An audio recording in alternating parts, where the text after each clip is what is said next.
इस young police वाले ने हमें रोकने की हिम्मत कैसे की? प्रमोद ने हैरानी से आदित्य की ओर देखा, जो खुद भी इरिटेटेड लग रहा था। यंग पुलिस वाले का नाम राजेश था, जो कि पुलिस स्टेशन में ही काम करता था। तुम यहाँ क्या कर रहे हो राजेश? जाओ यहाँ से, अपना काम करो।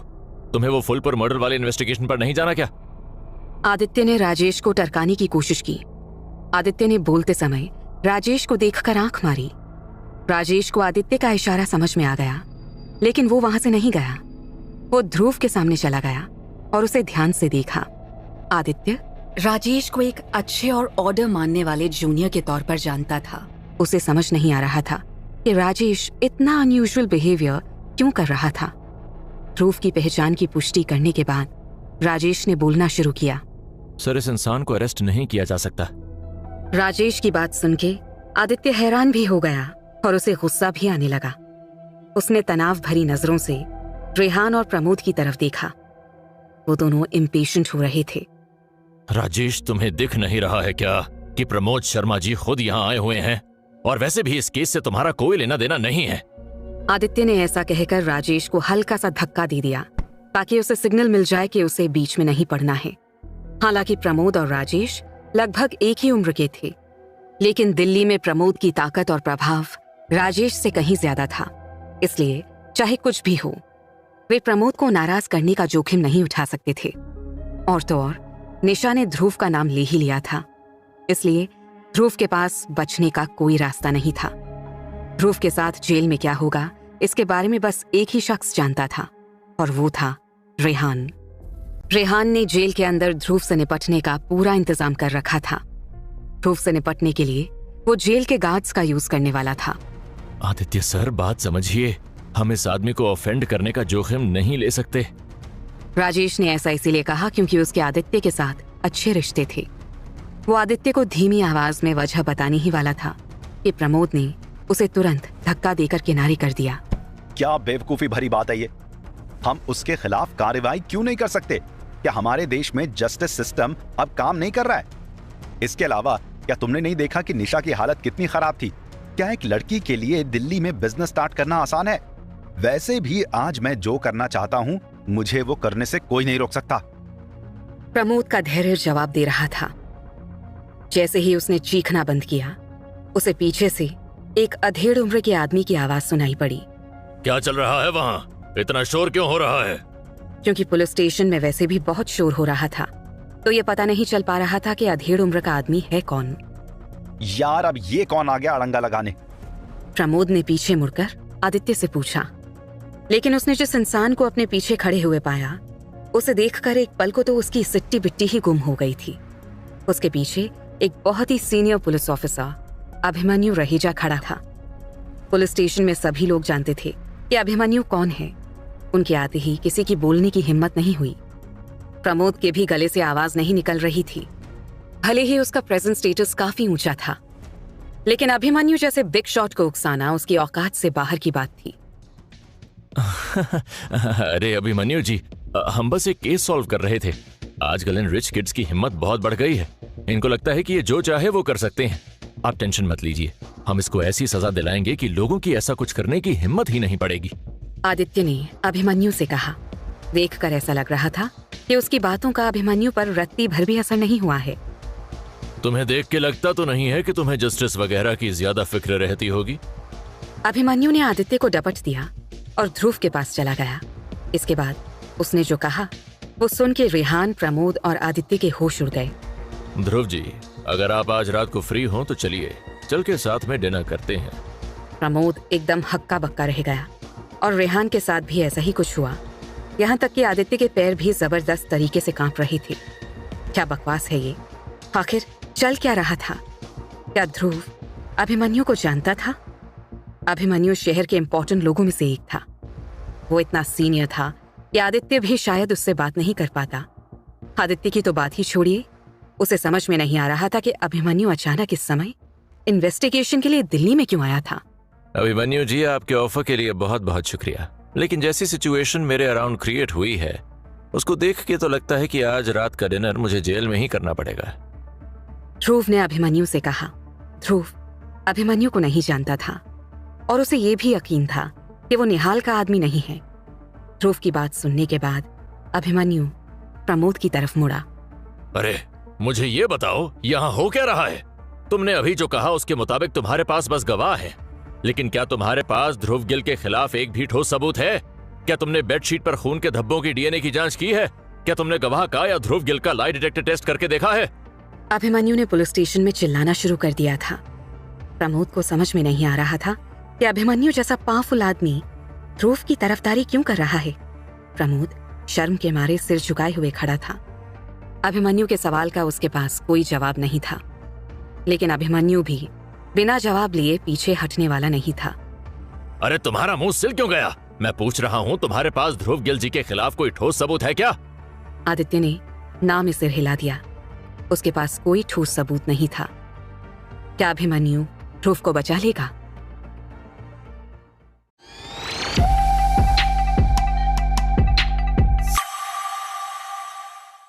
अरे अभिमन्यु सर, इसे तो पुलिस ने अरेस्ट ही इसलिए किया है ताकि पुलिस बिना टेंशन के ठोस सबूत ढूंढ सके।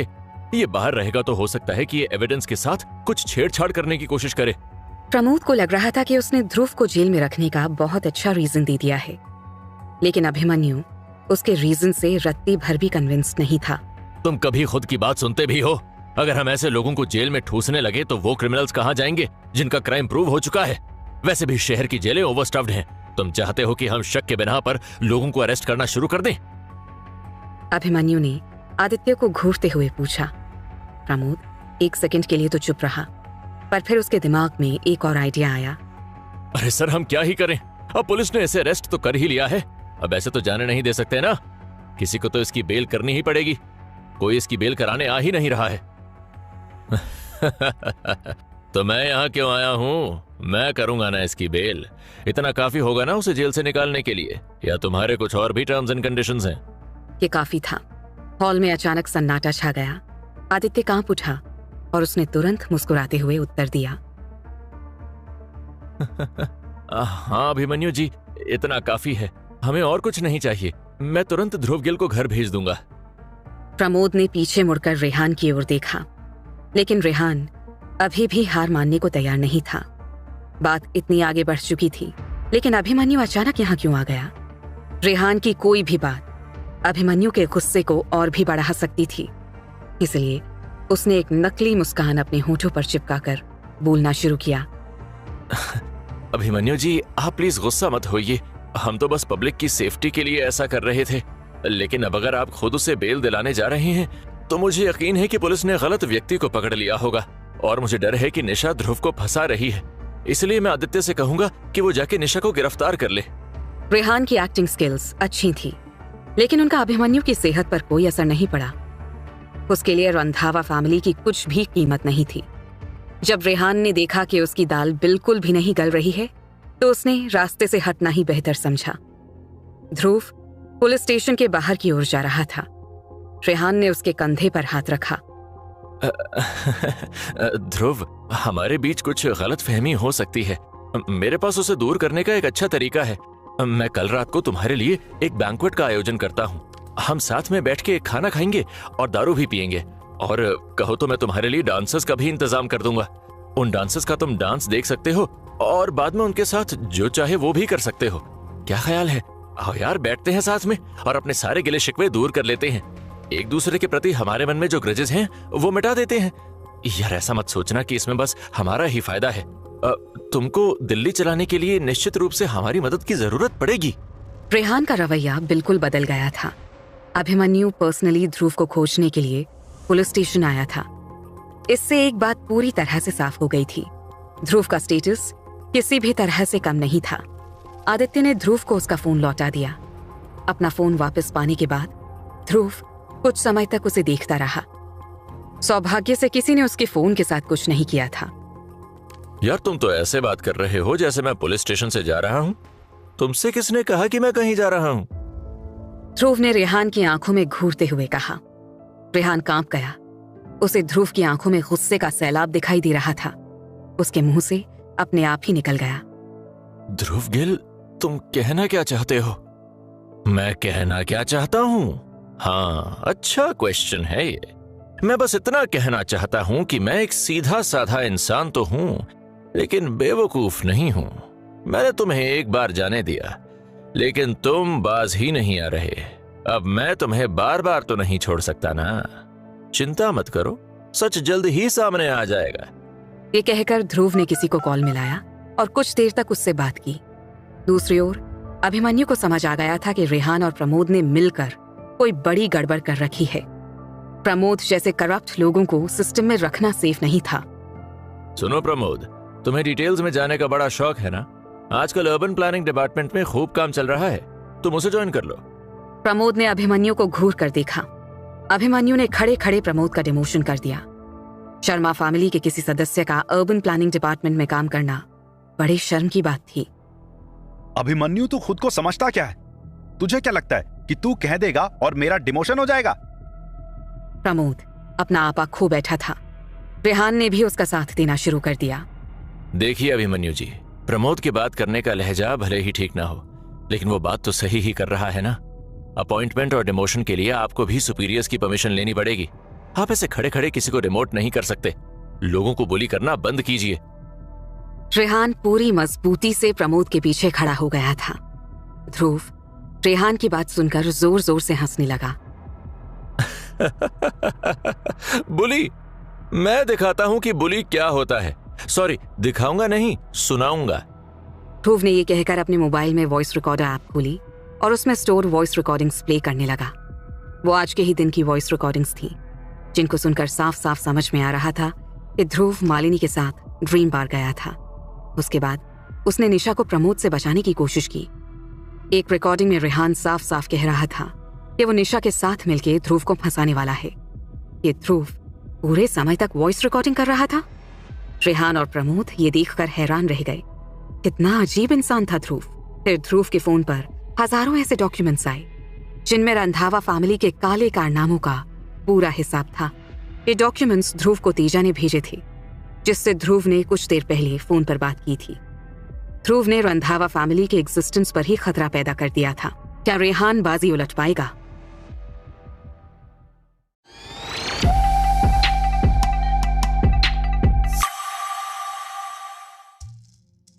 अब कोई भी इसे बचा नहीं सकता।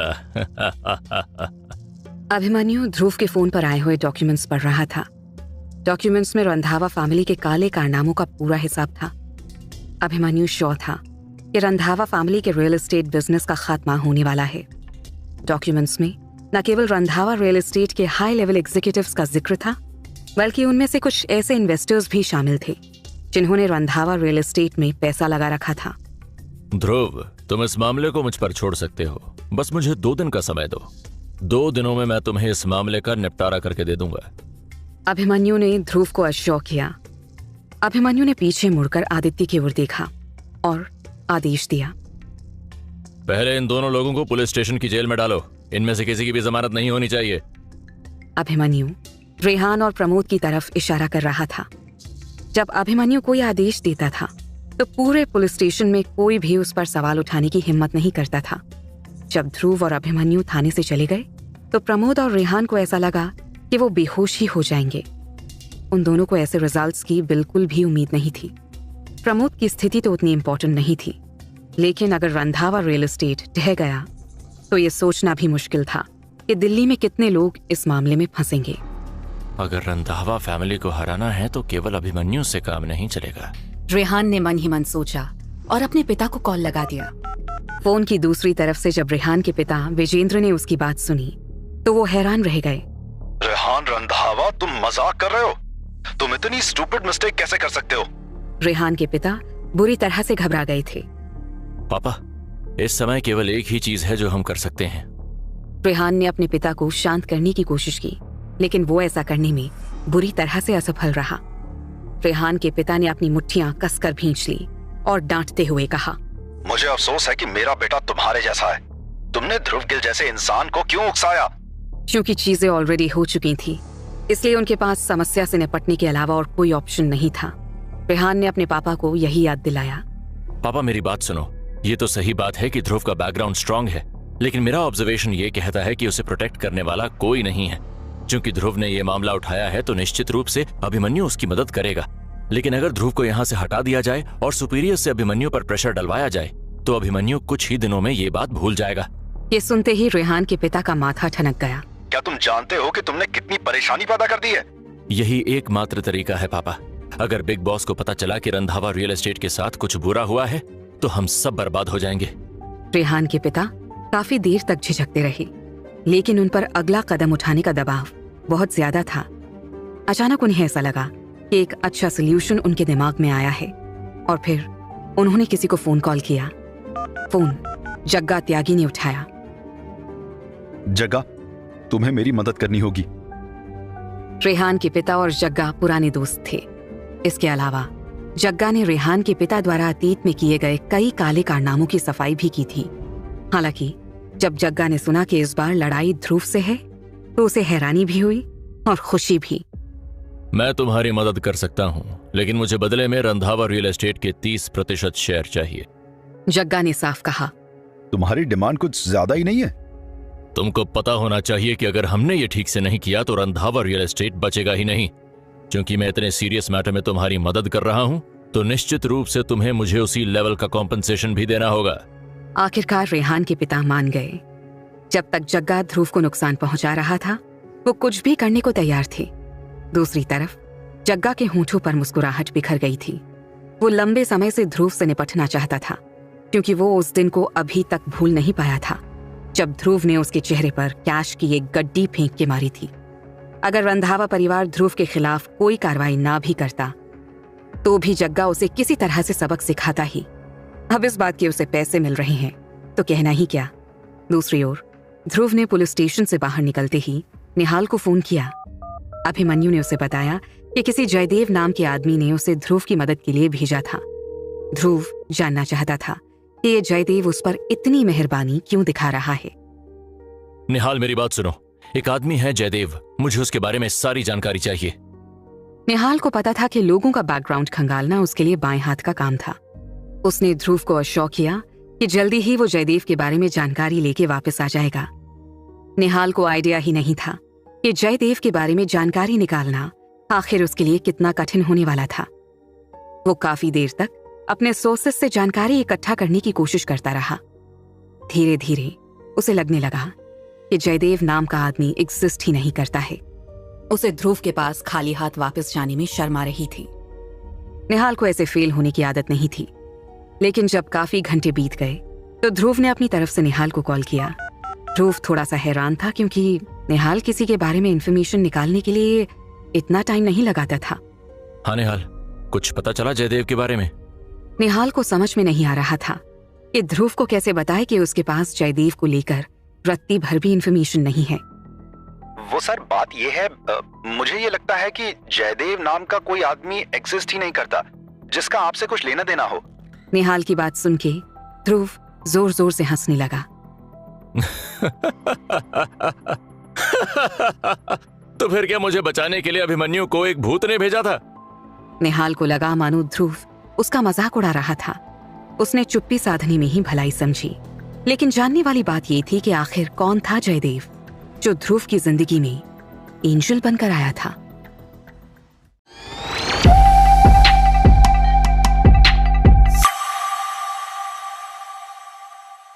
खैर ये छोड़ो कि जयदेव कौन है, मुझे ये बताओ, अगर मैं रंधावा रियल एस्टेट को खत्म कर दूं तो रंधावा परिवार अगली चीज क्या करेगा?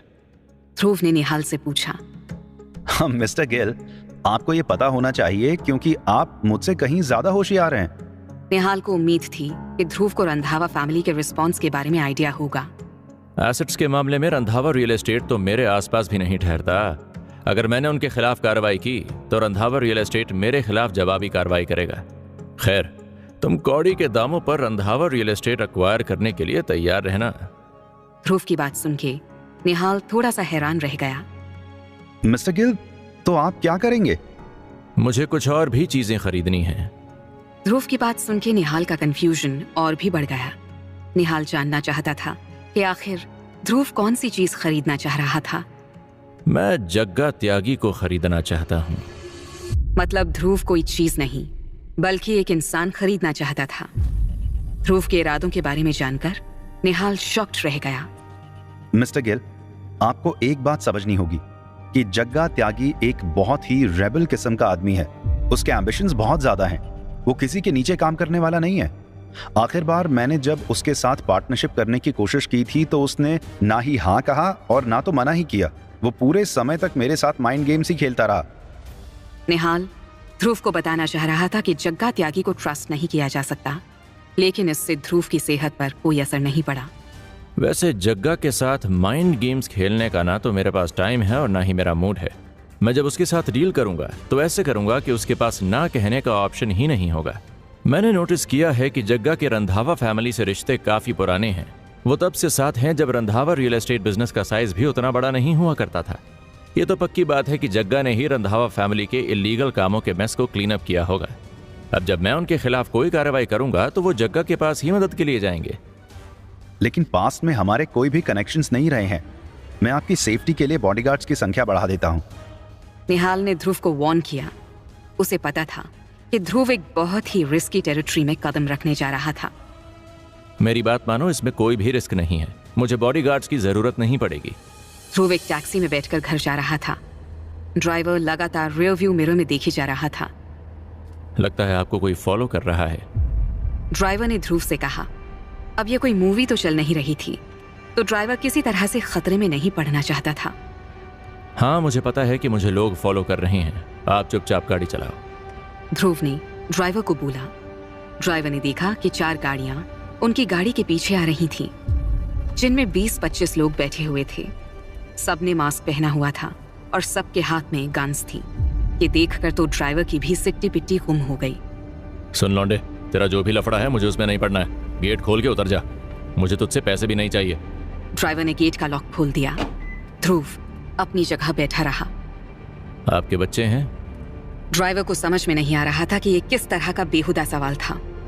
वो अपने बच्चों को पालने पोसने के लिए ही तो टैक्सी चलाता था। मैं जानता हूं कि आप कभी नहीं चाहोगे कि आपके बच्चे अनाथ हो जाएं।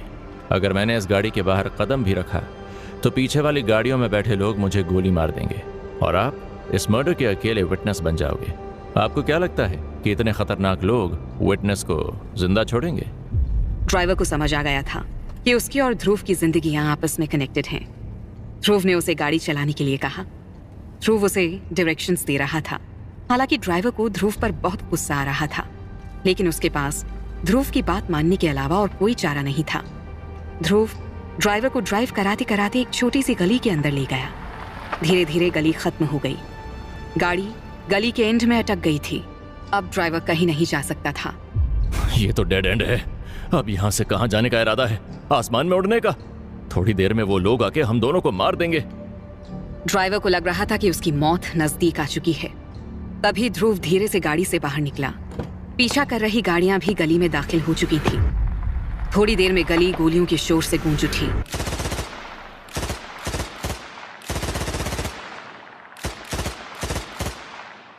दूसरी ओर जग्गा त्यागी एक आलीशान विला के अंदर बैठा हुआ अंगूर खा रहा था। वो अभी तक इसी खुमारी में डूबा हुआ था कि उसे रंधावा रियल एस्टेट के 30% शेयर मिलने वाली थी। उनकी कीमत इतनी ज्यादा थी कि जग्गा चाहता तो जिंदगी भर बैठकर अय्याशी कर सकता था। उसके दिमाग में फ्यूचर के हसीन सपने चल रहे थे। तभी फोन की घंटी बजी और वो अपने सपनों से बाहर आ गया। फोन पिंटू नाम के सुपारी किलर का था, जिसे जग्गा ने ध्रुव को मारने के लिए भेजा था। जग्गा को यकीन था कि फोन उठाते ही उसे ध्रुव की मौत की खुशखबरी मिलेगी, लेकिन ऐसा कुछ हुआ नहीं। फोन आया तो पिंटू के नंबर से था, लेकिन दूसरी तरफ से जो शख्स बोल रहा था उसका नाम था ध्रुव। जग्गा, मैं तुमसे कुछ पूछना चाहता हूँ। रंधावा रियल एस्टेट को मेरी जान लेने के लिए कितना खर्च करना पड़ा? जग्गा ध्रुव की आवाज सुन के हैरान रह गया। वो अभी तक जिंदा कैसे था? मिस्टर गिल, मुझे पता नहीं कि आप ये सब कैसी बेहुदी बातें कर रहे हैं। मेरा इस मैटर से कोई लेना देना नहीं है। आप प्लीज फोन रखिए। जग्गा ने अनजान बनने की कोशिश की, लेकिन ध्रुव को इससे कोई फर्क नहीं पड़ने वाला था। रंधावा रियल एस्टेट ने जितना पैसा तुम्हें मुझे मारने के लिए दिया है, उससे दुगना पैसा तुम मुझे दोगे, ताकि मैं तुम्हें ना मारूं। ध्रुव की धमकी सुनकर जग्गा की हंसी छूट गई। उसके जैसा कॉलेज स्टूडेंट जग्गा को धमकी कैसे दे सकता था? क्या ये धमकी ध्रुव को महंगी पड़ने वाली थी?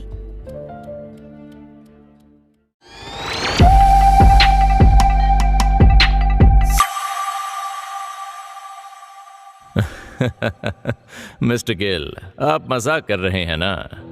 जग्गा ने ध्रुव की धमकी को बिल्कुल भी सीरियसली नहीं लिया था। ध्रुव ने उसकी बात का कोई भी जवाब नहीं दिया। कुछ सेकंड्स के सन्नाटे के बाद जग्गा के दिल की धड़कन बढ़ने लगी। ध्रुव ना तो फोन काट ही रहा था, ना तो कुछ बोल रहा था। जग्गा के लिए चुप रहना मुश्किल हो गया था, लेकिन उसने अपने मुंह को सिल कर रखा था। वो चाहता था कि ध्रुव इस चुप्पी को तोड़े। वो ध्रुव को ये पावर स्ट्रगल जीतने नहीं देना चाहता था। 2-3 मिनट ऐसे ही बीत गए और जग्गा आखिरकार बोल ही पड़ा। देखिए मिस्टर गिल, हमारी कोई दुश्मनी तो है नहीं, तो मैं आपको हार्म करने की कोशिश क्यों करूंगा? हम दोस्त ना भी हों तो भी हमें दुश्मन बनने की कोई जरूरत नहीं है। जग्गा इस मैटर को आगे नहीं बढ़ने देना चाहता था। आखिर उसने जो आदमी भेजे थे उनका क्या हुआ? ये जाने बिना ध्रुव से किसी भी किस्म की लड़ाई लेना बेवकूफी की बात थी। हम जल्द ही दुश्मन बन जाएंगे। जग्गा, मैं तुम्हारी कैपेबिलिटी से प्रभावित हूं, लेकिन दुर्भाग्य से तुमने गलत टीम का समर्थन किया है। ध्रुव ने जग्गा की दोस्ती के इरादे पर पानी फेर दिया। अभी उसकी बात खत्म नहीं हुई थी।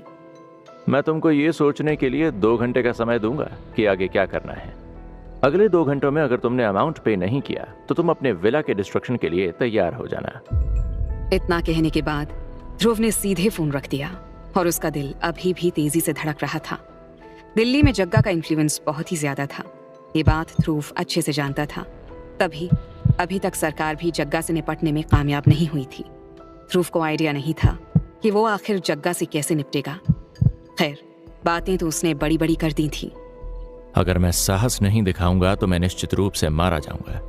निहाल ने उसे अच्छे से समझाया था कि दिल्ली की पावरफुल फैमिलीज ने टेरिटरीज डिवाइड कर रखी हैं। वो एक दूसरे की टेरिटरी में कदम नहीं रखते हैं। ध्रुव के लिए इतनी मजबूत फाउंडेशन वाली फैमिली से लड़ना बहुत ही मुश्किल था। यहाँ तक कि जब उसका अपना गिल परिवार किसी जगह को कंट्रोल करना चाहता था तो उससे पहले वहां के लोकल पावर हाउसेस से टाई अप करता था। ध्रुव को समझ में आ गया था कि उसके सामने चुनौती बहुत बड़ी थी। खैर, इसके पहले उसे जग्गा से निपटना जरूरी था। ध्रुव जग्गा को चाल चलने के लिए ज्यादा समय नहीं देना चाहता था।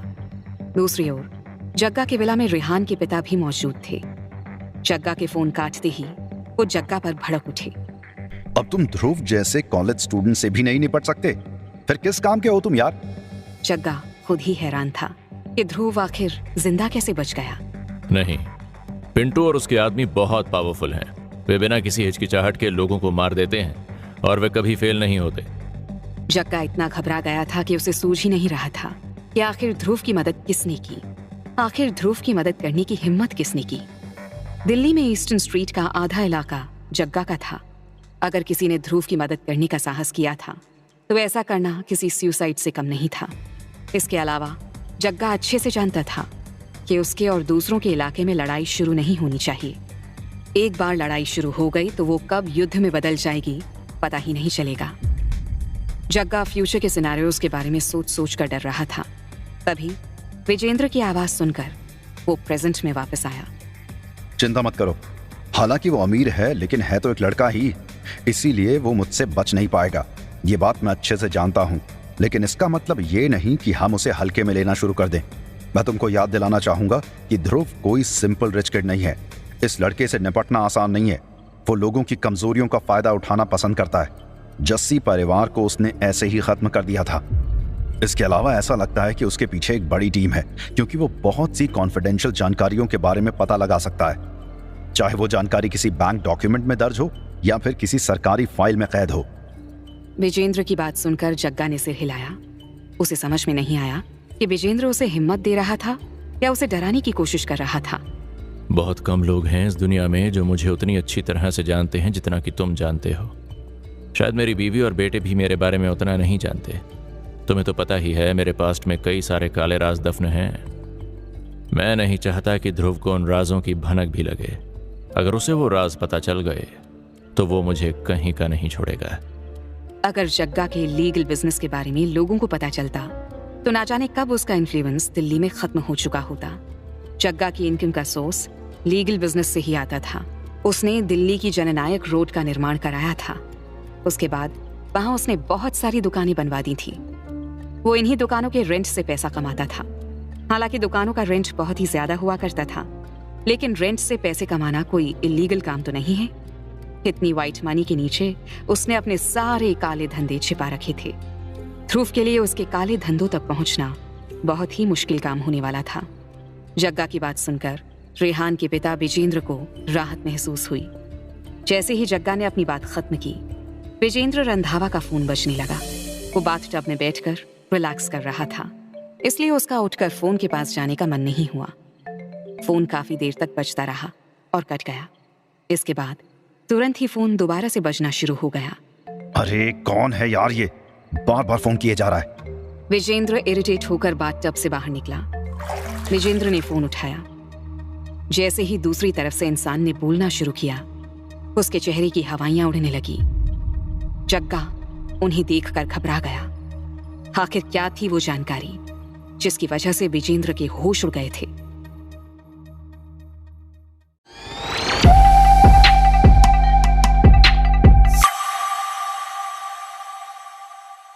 नहीं, मुझे अब वापस जाना होगा।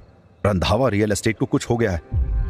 विजेंद्र ने जल्दबाजी में कपड़े पहने और निकलने के लिए तैयार हो गया। जग्गा उसकी जल्दबाजी को देखकर घबरा गया। तुम अचानक से क्यों जा रहे हो? कुछ गड़बड़ हुई है क्या? विजेंद्र ने जग्गा की बात का कोई जवाब नहीं दिया। उसने उम्मीद नहीं की थी कि ध्रुव इतनी जल्दी कुछ करने वाला था। रंधावा रियल एस्टेट बंद पड़ चुका था।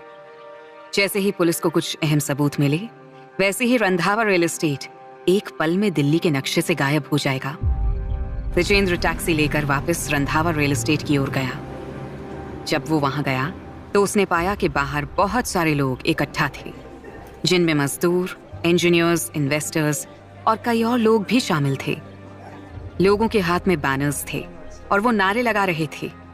ये आवाजें सुनकर विजेंद्र की कार से उतरने की हिम्मत ही नहीं हुई। लेकिन रंधावा रियल एस्टेट में काम करने वाले लोग विजेंद्र को पहली नजर में ही पहचान लेते थे। वो आ गया है, रंधावा रियल एस्टेट का बॉस आ गया है। चलो इससे चल के पूछते हैं कि जब इसने हमें कई सालों से सैलरी नहीं दी है तो ये कर्ज किस बात के लिए ले रहा है। चलो, रंधावा रियल एस्टेट जल्द ही बंद होने वाला है और हमें इस बुरे दिल वाले बिजनेसमैन को पकड़ना होगा। सब लोग आइए, आइए, मिलकर अपने अधिकारों के लिए लड़ें। लोग विजेंद्र को बख्शने के मूड में नहीं थे। रंधावा रियल एस्टेट की लॉबी में कम से कम हजारों लोग जमा थे। अगर ये प्रदर्शन ना होता तो विजेंद्र को पता भी नहीं चलता कि उस पर कोवर्कर्स का इतना पैसा बकाया है। भीड़ को अपनी ओर आता देख विजेंद्र ने तेजी से अपनी मर्सिडीज स्टार्ट की। हालांकि जैसे ही कार का इंजन चालू हुआ, उसे किसी ने बंद कर दिया। लेकिन उसकी परवाह किए बिना विजेंद्र ने गैस पैडल पर पैर रखा और गाड़ी चलाने के लिए तैयार हो गया। हालांकि तब तक बहुत देर हो चुकी थी। जो लोग अपना कर्ज वापस लेना चाहते थे, उन्होंने विजेंद्र की कार पलट दी थी। कार से बाहर निकलो, तुरंत बाहर निकलो। बॉस, बेहतर होगा कि तुम बाहर आ जाओ। आपने इतने सालों तक अपने कर्मचारियों का शोषण किया है और आखिरकार समय आ गया है कि तुम उसकी सजा भुगतो। अगर तुम बाहर नहीं आए तो हम तुम्हारे बीवी और बच्चे को पकड़ लेंगे और उनके साथ कुछ ऐसा करेंगे जो तुमने कभी सोचा भी नहीं होगा। विजेंद्र का पूरा शरीर कांप रहा था। उसे कार से बाहर खींच लिया गया और जमकर पीटा गया, लेकिन वो दर्द सहकर भी सीधा खड़ा रहा। तभी उसे दूर ध्रुव खड़ा हुआ नजर आया। ध्रुव न सिर्फ ठीक था, बल्कि उससे काफी दूर भी खड़ा हुआ था और वहां से खड़े खड़े वो इस शो को देख रहा था। जग्गा ध्रुव को रोकने में असफल रहा। सब लोग मेरी बात सुनो। हमारा रंधावा रियल एस्टेट आपके पैसे जरूर देगा और हम आपको आज ही पैसे दे देंगे। पैसे का भुगतान तुरंत किया जाएगा। सभी लोग ऊपर जाके मेरी सेक्रेटरी को ढूंढो। मेरी सेक्रेटरी सबको पेमेंट कर देगी। जैसे ही उन लोगों ने विजेंद्र की बात सुनी, वैसे ही सब तुरंत ऊपर की ओर दौड़ पड़े। इस समय विजेंद्र को अपने पैसों की कोई परवाह नहीं थी। वो जानता था कि रंधावा रियल एस्टेट अब उसके लिए जरूरी नहीं है। फिलहाल उसकी जिंदगी उसके लिए सबसे बड़ी प्रायोरिटी थी। अगर विजेंद्र ध्रुव के साथ कंपटीशन करने में लगा रहा तो उसे जीवन भर जेल में रहना पड़ सकता था। जब भीड़ आखिरकार तितर बितर हो गई तो विजेंद्र चलकर ध्रुव के पास गया। ध्रुव गिल, इस बार गलती मेरे बेटे की है, लेकिन चिंता मत करो, मैं उसे तुमसे माफी मंगवाऊंगा। मैं उसे 3 दिन तक तुम्हारे सामने घुटने टेक कर तुमसे माफी मंगवाऊंगा। यह मामला सिर्फ एक छोटा सा झगड़ा है तुम दोनों के बीच। क्या तुम उसे माफ कर सकते हो? तुम जितना कॉम्पनसेशन चाहो मैं देने के लिए तैयार हूं। ध्रुव ने रंधावा रियल एस्टेट बिल्डिंग की तरफ नजर डाली। ये वो जगह थी जहां लोग काम करने के लिए मरा करते थे। तुम्हें क्या लगता है कि मुझे पैसे की जरूरत है? थोड़ी देर पहले तुम्हारा बेटा मुझे धमकी दे रहा था कि मुझे जिंदगी भर जेल में रहना पड़ेगा, लेकिन अफसोस की बात है कि शायद अब वो जिंदगी भर जेल में रहेगा। विजेंद्र को पता था कि ध्रुव के पास पैसों की कोई कमी नहीं है। फिर तुम्हें जो कुछ भी चाहिए मैं देने के लिए तैयार हूँ। ध्रुव ने अपना सिर उठाकर सामने पड़े रंधावा रियल एस्टेट को देखा। मुझे ये रंधावा रियल एस्टेट की प्रॉपर्टी चाहिए। ये सुनते ही विजेंद्र के मुंह से ध्रुव के लिए लगभग गाली निकल ही गई थी। रंधावा रियल एस्टेट उसके जीवन भर की मेहनत थी। विजेंद्र बेहोश होने वाला था। ध्रुव इस बार सचमुच क्रूरता कर रहा था। विजेंद्र अपने बेटे की गलती का पछतावा करने के लिए कुछ भी कर सकता था, लेकिन रंधावा रियल एस्टेट को इस तरह सौंपना उसके लिए असंभव था। मेरे बेटे ने तुम्हें ऑफेंड किया, इसके लिए मैं तुमसे माफी मांगता हूँ। मैंने जग्गा को तुम्हारे पीछे भेजा, इसके लिए भी मैं तुमसे माफी मांगता हूँ। लेकिन क्या तुम इंसानियत के नाते थोड़ी भी दया नहीं दिखा सकते? विजेंद्र खुद को शांत रखने की कोशिश कर रहा था। अगर मैं दया ना दिखाऊं तो? विजेंद्र ने ध्रुव की आंखों में झांक कर देखा। उसे समझ आ गया था कि ध्रुव किसी तरह के नेगोशिएशन के लिए तैयार नहीं होगा। भले ही मैं रंधावा रियल एस्टेट तुम्हें देना चाहूं, लेकिन रंधावा परिवार मुझे कभी ऐसा करने नहीं देगा। इस बार तुम हद से आगे निकल रहे हो। सीरियस चेहरे के साथ विजेंद्र ने अपना फोन निकाला। सच पूछा जाए तो वो कॉल नहीं करना चाहता था। इस कॉल को करने का मतलब ही था कि वो असफल हो गया है। वो एक अच्छा सेवक बन के रंधावा परिवार की सेवा नहीं कर पाया। फिर भी इस बार ध्रुव ने सारी हदें पार कर दी थी। भले ही विजेंद्र की कितनी भी बेइज्जती हो, उसे ध्रुव को अपने साथ कीचड़ में खींचना ही पड़ेगा। अब तुम्हें रंधावा फैमिली की असली ताकत का एहसास कराना ही पड़ेगा। विजेंद्र ये कहकर अपनी गाड़ी की तरफ जाने लगा। उसकी गाड़ी अभी भी उल्टी पड़ी हुई थी। उसने गाड़ी के अंदर जाके फोन निकाला और किसी को कॉल लगा दिया। आखिर विजेंद्र में इतना कॉन्फिडेंस कहां से आ गया था?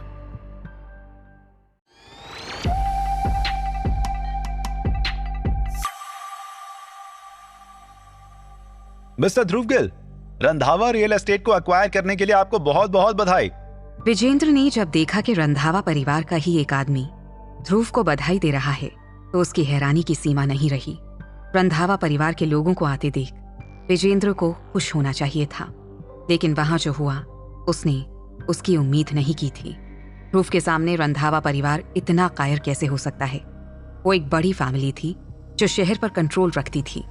ये बताने की जरूरत नहीं थी कि जो व्यक्ति आया था वो रंधावा परिवार का बॉस देवेंद्र रंधावा था।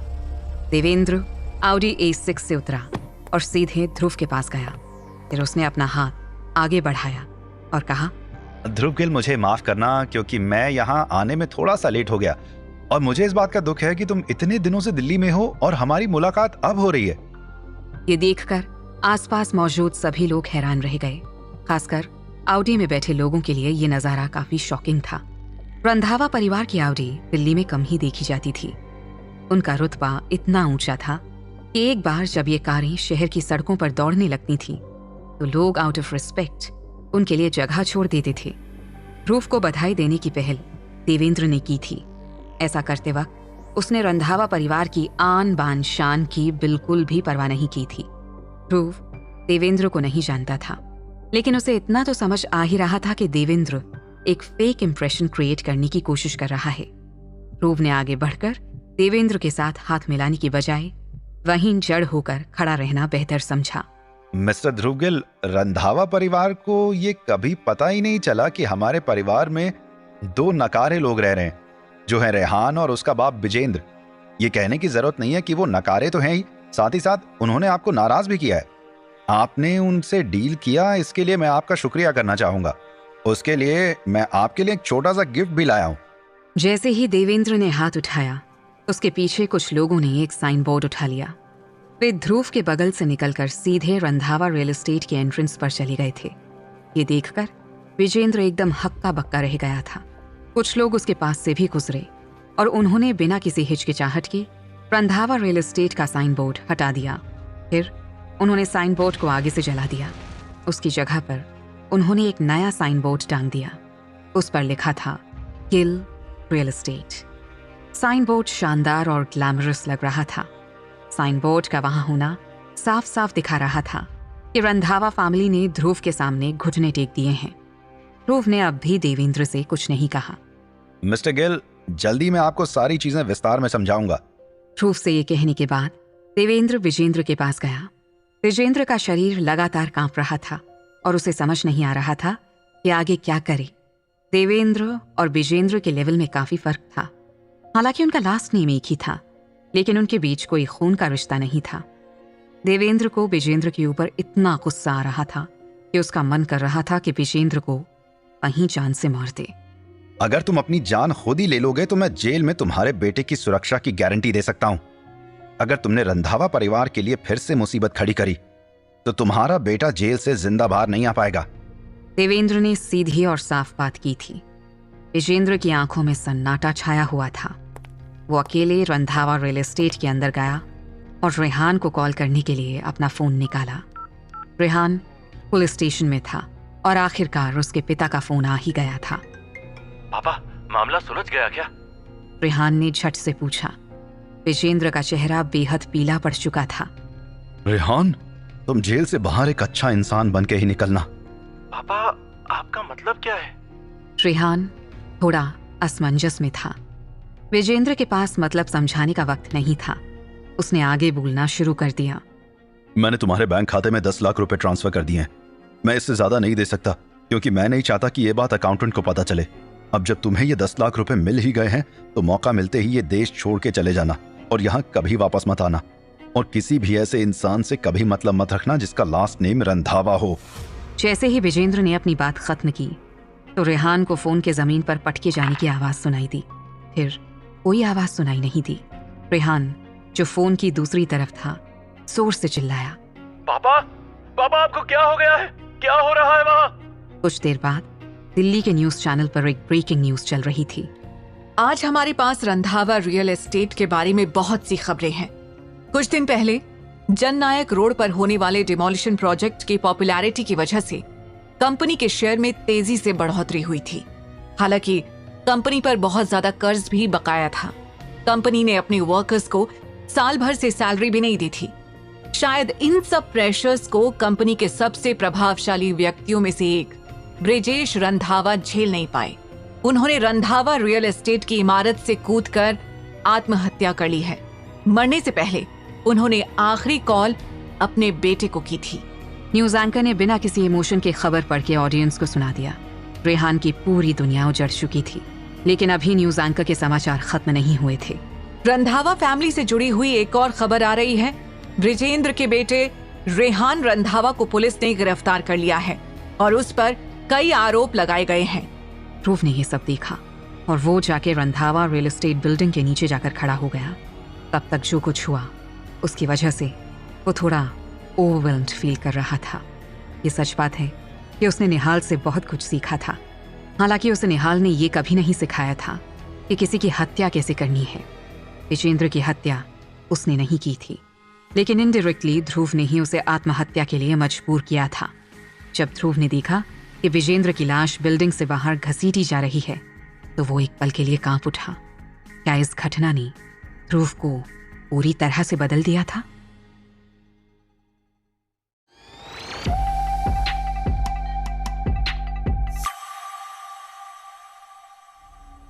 मिस्टर गिल, जिस तरीके से हम इस मुद्दे से निपटे हैं, उम्मीद है आप उससे संतुष्ट होंगे। विजेंद्र की लाश को देखते वक्त भी देवेंद्र मुस्कुरा रहा था और ये मुस्कुराहट शैतानी किस्म की थी। रंधावा परिवार के लिए ये कोई सरप्राइज की बात नहीं थी कि विजेंद्र की मौत हो गई थी। उसकी मृत्यु से ये तो तय हो गया था कि रंधावा परिवार की रेप्यूटेशन बची रहेगी। दूसरी तरफ ध्रुव का दिल तेजी से धड़क रहा था। विजेंद्र की लाश की तरफ देखना भी उसके लिए मुश्किल हो रहा था। देवेंद्र ने उसके डिस्कम्फर्ट को भांप लिया था। तो मिस्टर गिल, चलिए आज रात को साथ बैठ के वाइन पीते हैं और खाना भी खाते हैं, क्या ख्याल है? ध्रुव के मुंह से अपने आप ही हाँ निकल गया। जरूर, बिल्कुल। रंधावा परिवार उसके लिए एक ग्रैंड डिनर होस्ट करेगा। ध्रुव ये बात अच्छे से जानता था। उसे ये भी मालूम था कि उसे डिनर में शामिल होना ही होगा। ठीक है, शाम 8 बजे मैं रंधावा निवास पर तुम्हारा इंतजार करूंगा। देवेंद्र घूमा और जाके अपनी आउडी के अंदर बैठ गया। थोड़ी देर बाद निहाल की कार ध्रुव को लेने के लिए आई। ध्रुव के काफ़ी देर तक कार में बैठे रहने के बाद निहाल ने आखिरकार बोलना शुरू किया। मिस्टर गिल, मुझे दुख है कि आपको आज का दिन देखना पड़ा। मैं आपको सेफ रखने में चूक गया। ध्रुव अभी भी कुछ देर पहले की घटना से उबरा नहीं था। उसने निहाल की बात ध्यान से सुनी ही नहीं। विजेंद्र की मौत के लिए आप जिम्मेदार नहीं हैं। ध्रुव ने धीरे से अपना सिर हिलाया। नहीं, तुमने जो कहा बात उसकी बिल्कुल उल्टी है। एक बड़ी फैमिली की विरासत को आगे बढ़ाना आसान नहीं है, क्योंकि इस जर्नी में कई सारे सैक्रिफाइसेस करने जरूरी होते हैं। अब ध्रुव को समझ आ रहा था कि उसके पापा उनसे मिलते क्यों नहीं हैं। वैसे इस उम्र में ये अवेयरनेस होना अच्छी बात है। हालांकि आप भी यंग हैं, इसीलिए खुद पर इतना हार्ड होने की जरूरत नहीं है। अगर आप चाहो तो मैं रंधावा फैमिली के डिनर में आपकी तरफ से जा सकता हूँ। निहाल ने ध्रुव से पूछा। ध्रुव ने अपना सिर हिलाया, लेकिन उसकी आंखें अभी भी स्टिल थीं। निहाल, क्या रंधावा फैमिली एक बड़ी फैमिली है? एक पल की झिझक के बाद निहाल ने उत्तर दिया। दिल्ली में केवल शर्मा परिवार जैसी 4 मेन फैमिलीज को ही बड़ी फैमिली माना जाता है। हालांकि मुझे ऐसा लग रहा है कि शर्मा परिवार की नजर आप पर पहले से ही है। ध्रुव ये सुनकर थोड़ा सा एक्साइटेड हो गया। सच में? आखिरकार उसका सामना सही ओपोनेंट से हुआ था, जो उसके ही लेवल का था।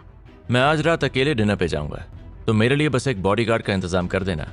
मैंने सुना है रंधावा फैमिली को दूसरों के लास्ट नेम चेंज करने का बहुत शौक है। ध्रुव ने निहाल से कहा।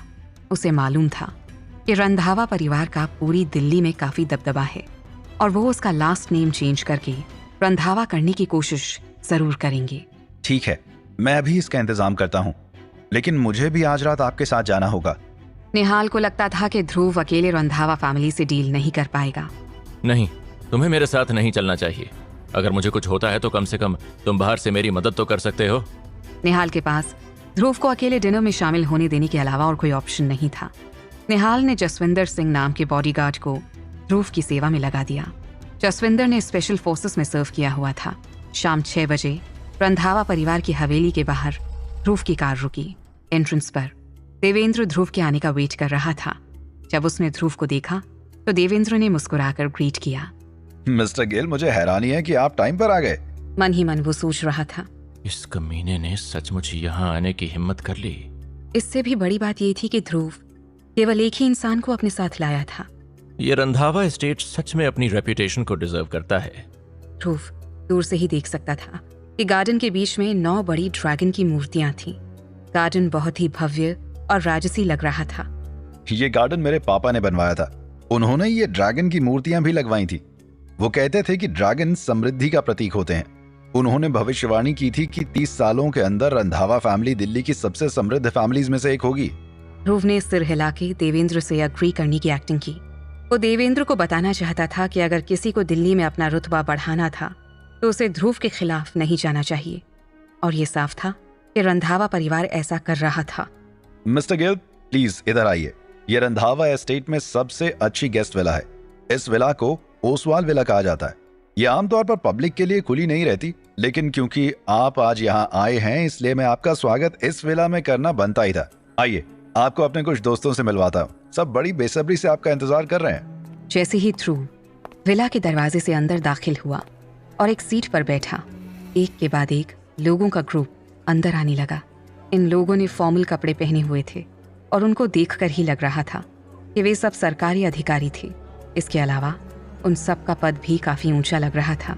देवेंद्र ने एक एक करके सरकारी अधिकारियों का परिचय ध्रुव से करवाया। देवेंद्र ने 20 से भी ज्यादा लोगों को ध्रुव से मिलवाया। देवेंद्र सबको डायरेक्टर कहकर एड्रेस कर रहा था। ध्रुव बेवकूफ नहीं था। उसे साफ साफ समझ आ रहा था कि देवेंद्र क्या करने की कोशिश कर रहा है। वहां मौजूद सभी लोगों के रुतबे का शो ऑफ करके देवेंद्र ध्रुव पर प्रेशर बनाना चाहता था। वो ध्रुव को बताना चाहता था कि अगर रंधावा रियल एस्टेट उसके हाथों में चला भी गया तो भी ध्रुव उसके साथ कुछ ज्यादा नहीं कर पाएगा। इसके अलावा रंधावा परिवार के खिलाफ जाने का मतलब होगा दिल्ली की सबसे बड़ी हस्तियों के खिलाफ जाना। धीरे धीरे ध्रुव से मिलने के लिए लगी लोगों की लाइन खत्म हो गई। ध्रुव वहां से जाने ही वाला था कि किसी इंसान ने उसके कंधे पर आकर अपना हाथ रखा। ध्रुव ने पीछे मुड़कर देखा तो उसके आश्चर्य की सीमा नहीं रही। इंसान का नाम था जग्गा त्यागी। बधाई हो मिस्टर गिल। जग्गा ध्रुव को देखकर बहुत खुश लग रहा था। हालांकि ध्रुव भी जानता था कि सच्चाई कुछ और ही है। आखिर जग्गा रंधावा फैमिली की डिनर पार्टी में कर क्या रहा था?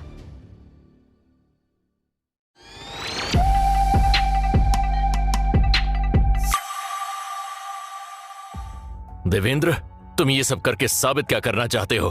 तुम्हें क्या लगता है कि इन सब बड़े लोगों से मुझे मिलवा के तुम मुझे इंटिमिडेट कर लोगे? ध्रुव देवेंद्र की हरकतें समझ गया था। उसने देवेंद्र से सीधा सवाल पूछा। देवेंद्र ने शराब का ग्लास हाथ में लिया और मुस्कुराते हुए ध्रुव से कहा, मैं तो बस अपने दोस्तों को मिस्टर गिल से मिलवाना चाहता था। यहाँ पर मौजूद सभी लोग रंधावा फैमिली के हैं और मैंने शिष्टाचार के नाते उन सभी को आपसे मिलवाया है। इसके अलावा इस तरह का अवसर दशकों में भी किसी नॉर्मल इंसान को नहीं मिलता है। देवेंद्र ने कामली ध्रुव की ओर देखा। क्योंकि ये देवेंद्र का इलाका था, इसलिए ध्रुव जितना चाहे गुस्सा हो जाए, देवेंद्र को कोई फर्क नहीं पड़ने वाला था।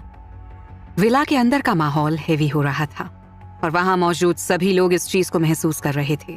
वो ध्रुव को शांत कराने की कोशिश करने लगे। सही बात है ध्रुव, तुम्हें शांत होकर बैठ जाना चाहिए।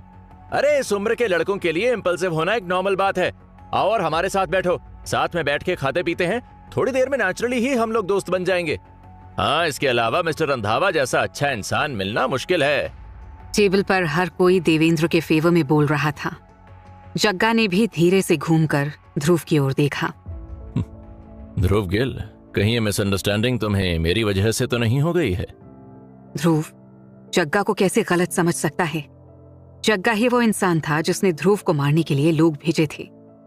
तो फिर दोनों को एक दूसरे के बारे में किस तरह की गलतफहमी हो सकती है?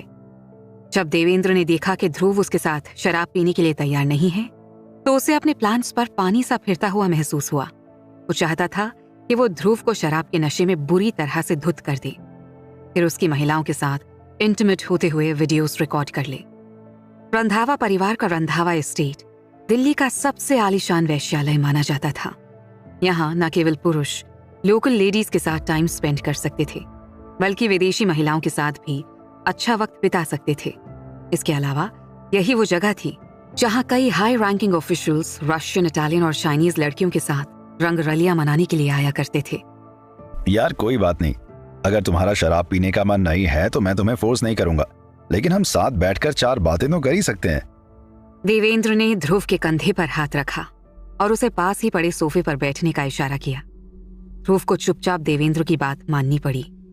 आखिर देवेंद्र के घर के अंदर ध्रुव उसके ऑफर्स को बार बार रिजेक्ट नहीं कर सकता था।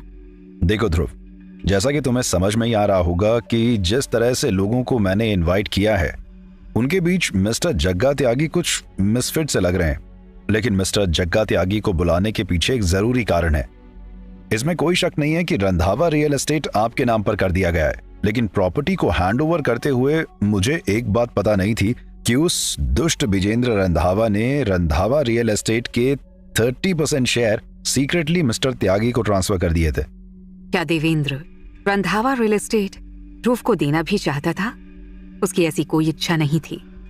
उस समय देवेंद्र जनता की आलोचना से डरा हुआ था, इसलिए उसने उस समय खुद को झंझट से दूर रखने में ही अपनी भलाई समझी। लेकिन ध्रुव को डिनर पर बुलाने के पीछे देवेंद्र का मोटिव यही था कि वो ध्रुव से रंधावा रियल एस्टेट की ओनरशिप वापस लेना चाहता था। केवल इतना ही नहीं, इतने सारे लोगों के सामने ऐसा करके वो ध्रुव को उसकी हैसियत भी याद दिलाना चाहता था। मिस्टर गिल, यहाँ पर जितने भी लोग मौजूद हैं सब ने कॉन्ट्रैक्ट देखा हुआ है। अगर आपको मेरी बात पर विश्वास नहीं है तो आप उनमें से किसी से भी पूछ सकते हैं। लेकिन उससे पहले विजेंद्र ने जो अपने वर्कर्स को कॉम्पनसेट किया था, वो पैसा जग्गा त्यागी ने उसे उधार दिया था। तो अगर आपको रंधावा रियल एस्टेट पर कंट्रोल चाहिए तो आपको पहले जग्गा का पैसा लौटाना पड़ेगा। देवेंद्र ने मेज पर बैठे लोगों के सामने हड़बड़ी दिखाने का ड्रामा करते हुए ध्रुव से कहा। वहां बैठे सारे लोग देवेंद्र का सपोर्ट कर रहे थे। विजेंद्र ने अपनी कंपनी के शेयर जग्गा को ट्रांसफर तो किए ही थे। इसके अलावा चूंकि विजेंद्र पहले ही मर चुका था, इसलिए कोई भी इस बात की गवाही नहीं दे सकता था कि देवेंद्र ने जो कहा था वो सच भी था या नहीं। ध्रुव के चेहरे पर एक फीकी सी मुस्कान आ गई। आखिरकार उसे पता चल गया था कि जग्गा ने पैसे कैसे बनाए थे। दूसरे लोगों को बरगलाना और फंसाना ही जग्गा का धंधा था। हालांकि ध्रुव खुद भी इसमें कम माहिर नहीं था। मिस्टर रंधावा, अगर आपने जो कहा वो सच है तो मुझे न केवल जग्गा को शेयर लौटाने होंगे बल्कि उसका कर्ज भी चुकाना होगा, है ना? ध्रुव के चेहरे पर कोई भाव नहीं था। वो अपनी बात बिना इमोशनल हुए रख रहा था। देवेंद्र ने अपना हाथ हवा में उठाया और बोला, बिल्कुल नहीं। मैंने आपको यहाँ बुलाया ही इसलिए है ताकि हम इस मुद्दे को सुलझा सकें। आप कंपनी का 25% शेयर जग्गा को वापस कर सकते हैं और बाकी 5% आपके पास बच जाएगा। इससे आपके और जग्गा के बीच में एक अच्छी पार्टनरशिप स्टार्ट हो जाएगी। वो जन नायक रोड पर बिजनेस एक्टिविटीज को बढ़ा देंगे, जिससे कि अल्टीमेटली रंधावा रियल एस्टेट को ही फायदा होगा। देवेंद्र को लग रहा था कि उसने जो ऑफर ध्रुव को दिया था वो बहुत ही जेनरस था। ध्रुव को रंधावा रियल एस्टेट में 5% की हिस्सेदारी देकर उसे हर साल कई करोड़ रुपयों की इनकम हो सकती थी, लेकिन ध्रुव के लिए करोड़ों रुपए मिट्टी के ढेर के समान थे। ध्रुव तो क्या, उसके बॉडीगार्ड जसविंदर के लिए भी इतने रुपए की कोई वैल्यू नहीं थी। हालांकि ध्रुव अभी भी पूरी तरह से शांत था। उसने चुपचाप देवेंद्र की ओर देखा और कहा, मिस्टर रंधावा, आपने अभी तक मेरा ग्लास नहीं भरा। मिस्टर गिल, आप सच में एक स्मार्ट आदमी हैं। देवेंद्र ने हंसते हुए जवाब दिया।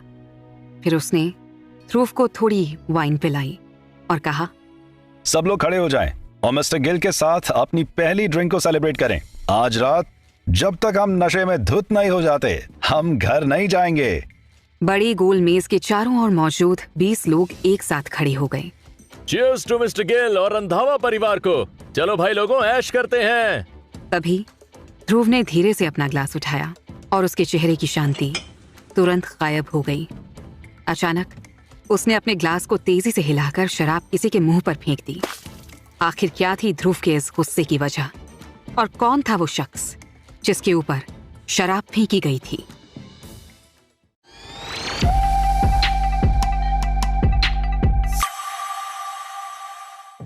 ध्रुव ने सारी शराब जग्गा के चेहरे पर फेंक दी थी। डायरेक्टर त्यागी, मैंने आपके सारे शेयर वापस कर दिए हैं। क्या अब आप संतुष्ट हैं?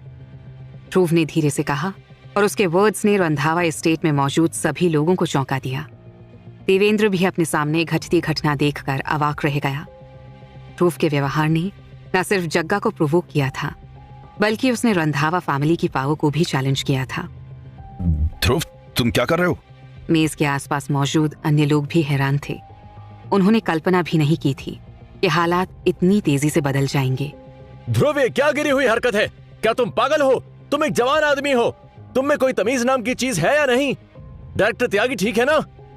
ध्रुव ने खाने की मेज पर बैठे लोगों की ओर देखा और मुस्कुराया। क्या सरकारी अधिकारी जग्गा को डायरेक्टर कहकर एड्रेस करते थे? ध्रुव को रंधावा रियल एस्टेट के शेयर जग्गा को लौटाने में कोई आपत्ति नहीं थी, लेकिन जग्गा से हार स्वीकार करना उसके लिए इम्पॉसिबल था। देवेंद्र ध्रुव के पास जाने ही वाला था कि जग्गा ने उसे ऐसा करने से रोक दिया। डायरेक्टर रंधावा, चिंता मत करिए। जग्गा ने अपने चेहरे पर लगी वाइन को चाटने के लिए अपनी जीभ बाहर निकाली और एक टेढ़ी मुस्कान के साथ कहा, इस वाइन का स्वाद वाकई बहुत अच्छा है। मिस्टर गिल, आप चाहो तो और वाइन मेरे चेहरे पर फेंक सकते हो। जग्गा हंस रहा था, लेकिन उसकी स्माइल में सैडनेस साफ झलक रही थी। ध्रुव गिल, माफी मांगो तुरंत। देवेंद्र को उम्मीद नहीं थी कि ऐसा कुछ सीन क्रिएट हो जाएगा। वो थोड़ा घबरा गया था, क्योंकि रंधावा परिवार भी जग्गा को नाराज करने की हिम्मत नहीं कर सकता था। ध्रुव का तो पर्पस ही जग्गा की इंसल्ट करना था। वो उससे माफी कैसे मांग सकता था? उसने हाथ जोड़कर लोगों से कहा, मेरा तो खाना हो गया, आप लोग खाने का लुत्फ उठाइए, मैं चलता हूँ। ध्रुव ने वाइन का ग्लास जमीन पर गिरा दिया और वहां रंधावा एस्टेट से निकलने के लिए पीछे की ओर मुड़ा। देवेंद्र का तो पूरा प्लान ही उल्टा पड़ गया था। ध्रुव ने ना तो उसकी कोई रिस्पेक्ट की और ना ही उसके मेहमानों की। वो ध्रुव को यूं ही नहीं जाने दे सकता था। ध्रुव को तेजी से बाहर की ओर जाते देख वो भाग के जग्गा के पास गया। चलो जग्गा, हमको कुछ करना ही पड़ेगा। ध्रुव को बता ही दो कि आखिर तुम कितने पावरफुल हो। ये बात सच थी कि जग्गा ने उस रात के लिए बड़े इंतजाम कर रखे थे। 20 से भी ज्यादा किलर्स रंधावा एस्टेट के अंदर थे, इसलिए ध्रुव को मारने में कोई दिक्कत नहीं होती। लेकिन फिलहाल जग्गा कोई एक्शन नहीं लेना चाहता था। जग्गा, अगर तुमने अभी एक्शन नहीं लिया तो ध्रुव चला जाएगा। जग्गा ने अपना सिर हिलाया अपने चेहरे पर लगी शराब को अपने हाथ से पोंछकर जीभ से चाटा। काफी इंटरेस्टिंग है। जग्गा हंसा, लेकिन उसका शरीर जबरदस्त तरीके से कांप रहा था। इस ध्रुव गिल को यहाँ घेर के मार देने से आसान काम कुछ भी नहीं है। इसको तो तड़पा तड़पा के मारने में ही मजा आएगा।